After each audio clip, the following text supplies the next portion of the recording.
అలా ఆకాశం మంచులు సరిపోని గువే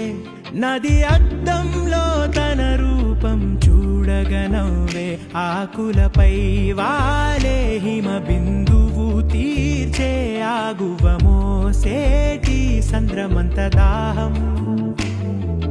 నిప్పుని తుంచావో రెండు